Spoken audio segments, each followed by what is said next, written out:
முன்னாள் அமைச்சர் பாபா சித்திக் கொலை வழக்கில் சுட்டு கொலை செய்த முக்கிய குற்றவாளியை போலீசார் 1 மாத தேடுதல் வேட்டைக்கு பின்னர் சுற்றி வளைத்து பிடித்துள்ளனர்.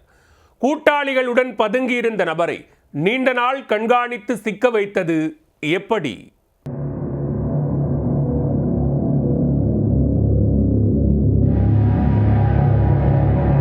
மும்பையில் கடந்த மாதம் 12ஆம் தேதி தேசியவாத காங்கிரஸ் முன்னாள் அமைச்சர் பாபா சித்திக் ஆந்திராவில் உள்ள அவரது மகன் அலுவலகத்தில் இருந்து வெளியே வரும்போது சுட்டுக் கொல்லப்பட்டார். இப்படுகொலையில் நேரடியாக ஈடுபட்டவர்களில் 2 பேர் உடனே கைது செய்யப்பட்டனர். ஆனால் துப்பாக்கியால் சுட்ட முக்கிய குற்றவாளியான சிவக்குமார் என்பவர் தப்பியோடி தலைமறைவாகிவிட்டார். அவரை மும்பை போலீசார் தொடர்ந்து தேடி வந்தனர். சிவக்குமார் துருக்கியில் தயாரிக்கப்பட்ட துப்பாக்கியால் பாபா சித்திக்கை 6 முறை சுட்டதாக போலீசார் தெரிவித்துள்ளனர். விசாரணையில் குஜராத் சிறையில் அடைக்கப்பட்டுள்ள லாரன்ஸ் பிஷ்னோய் சகோதரர் அன்மோல் பிஷ்னோயுடன் சிவ்குமார் ஸ்னாப்சாட் மூலம் தொடர்பில் இருந்து வந்த தகவலும் கண்டுபிடிக்கப்பட்டது. இந்த கொலைக்கு அன்மோல் பிஷ்னோய் 10 லட்சம் ரூபாய் வரை சிவ்குமாருக்கு கொடுத்த தகவலும் தெரிய வந்தது. கொலைக்கு தேவையான ஆயுதங்கள், சிம் கார்டு, மொபைல் போன் போன்றவை புனேயைச் சேர்ந்த சுவம் என்பவர் கொடுத்துள்ளார். சிவ்குமாரும் அவரது கூட்டாளிகளும் பல நாட்கள் பாபா சித்திக்கை கண்காணித்து இப்படுகொலையை அரங்கேற்றியுள்ளனர்.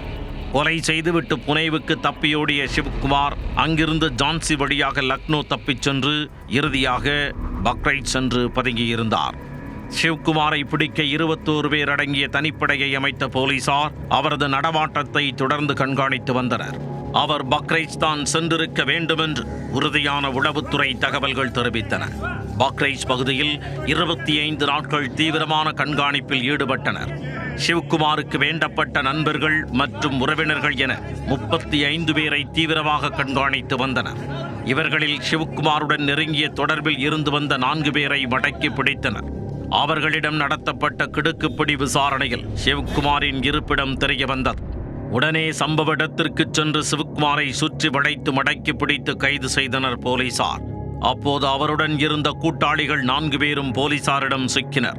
சிவ்குமாரை மும்பைக்கு அழைத்து வந்து விசாரிக்க போலீசார் திட்டமிட்டுள்ளனர். முதற்கட்ட விசாரணையில் அவர் நேபாளத்திற்கு தப்பிச் செல்ல திட்டமிட்டிருந்ததாக தகவல் தெரிய வந்துள்ளது. இவர்களிடம் நடத்தப்படும் விசாரணைக்கு பின் இந்த கொலையில் பல திடுக்கிடும் தகவல்கள் வெளிச்சத்திற்கு வரும் என எதிர்பார்க்கப்படுகிறது.